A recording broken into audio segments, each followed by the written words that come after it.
Hi అండి. ఎలా ఉన్నారు? ఈరోజైతే మరొక మూవీతో మీ ముందుకు వచ్చేసాను.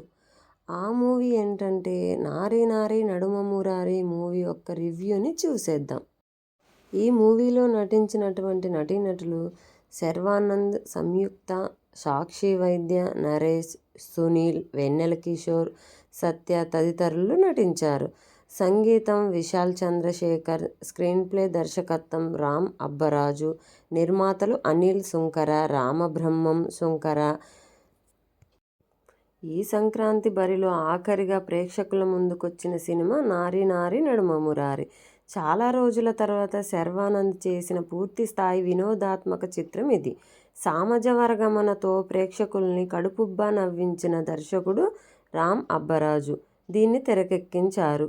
ఈ చిత్రం కథేంటి, అది ప్రేక్షకుల్ని నవ్వించిందా లేదా అనే విషయం తెలుసుకుందాం. బీటెక్ చేసి ఆర్కిటెక్ట్గా పనిచేస్తున్న కుర్రాడు శర్వానంద్. సాక్షి వద్యతో ప్రేమలో ఉన్న తను ఇంట్లో వాళ్ళను ఒప్పించి పెళ్లిపీటలెక్కాలని అనుకుంటాడు. ఈ పెళ్లికి తొలుత నిత్య తండ్రి రామలింగం అడ్డు చెప్పిన తర్వాత అంగీకరిస్తాడు. ఆ పెళ్లి రిజిస్టర్ ఆఫీస్లో జరగాలని షరతు పెడతాడు. తప్పని పరిస్థితుల్లో దీనికి శర్వానంద్ ఓకే అంటాడు. అలా పెళ్లికి దరఖాస్తు చేసుకున్నాక శర్వానంద్కు ఓ అనుకోని చిక్కు ఎదురవుతుంది.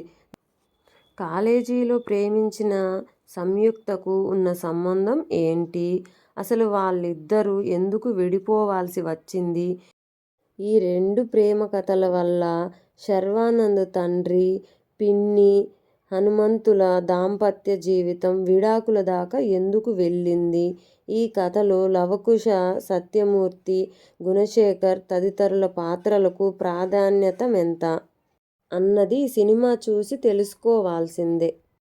కామెడీ జానర్లో బలమైన కథ ఉండి దానికి అంతే వినూత్నమైన క్యారెక్టర్లు, విభిన్నమైన సంఘర్షణ తోడయ్యాయంటే థియేటర్లలో ఎంత సందడి ఉంటుందో ప్రత్యేకంగా చెప్పనవసరం లేదు.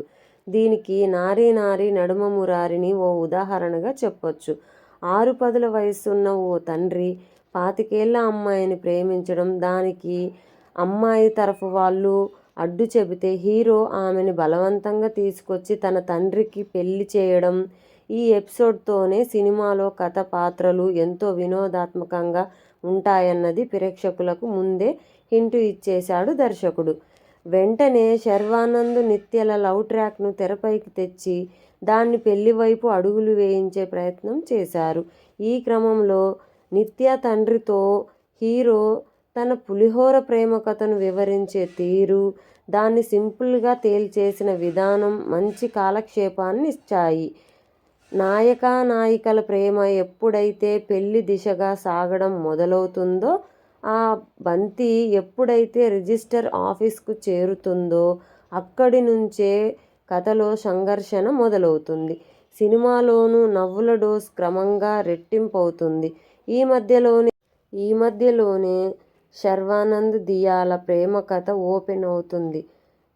దర్శకుడు దీన్ని సింపుల్గానే ముగించేసిన ఈ బ్రేకప్ ప్రేమ కథని శర్వానంద్, నిత్యల పెళ్లికి ముడిపెట్టిన తీరు ఆసక్తి రేకెత్తిస్తుంది. ఈ క్రమంలో వచ్చే విరామ సన్నివేశాలు ద్వితీయార్ధంపై అంచనాలు పెంచేలా ఉంటాయి. నిజానికి ఇలాంటి కామెడీ కథలు ద్వితీయార్ధాన్ని నడిపించడమే పెద్ద సవాల్. కానీ దర్శకుడు దాన్ని చాలా తేలికగా చేసి చూపించాడు. ఓవైపు హీరోకి రిజిస్టర్ ఆఫీసు సత్యమూర్తి నుంచి ఎదురయ్యే సవాళ్లు, మరోవైపు మాజీ ప్రేయసి టీమ్ లీడర్గా తన కంపెనీలోకి అడుగుపెట్టడం, ఇంకోవైపు విడాకుల పేరుతో కోర్టు చుట్టూ నడిచే డ్రామా అన్నీ థ్రిల్ పంచుతూనే నవ్వించాయి.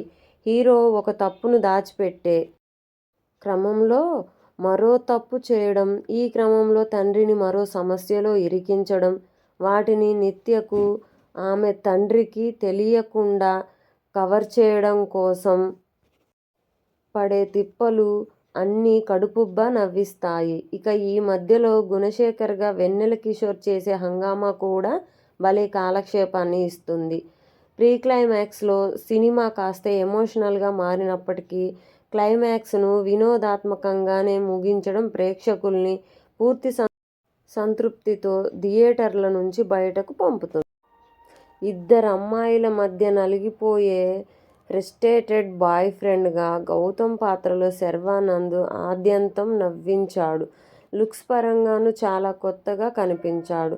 సాక్షి వైద్య సంయుక్తతో తన కెమిస్ట్రీ చక్కగా కుదిరింది.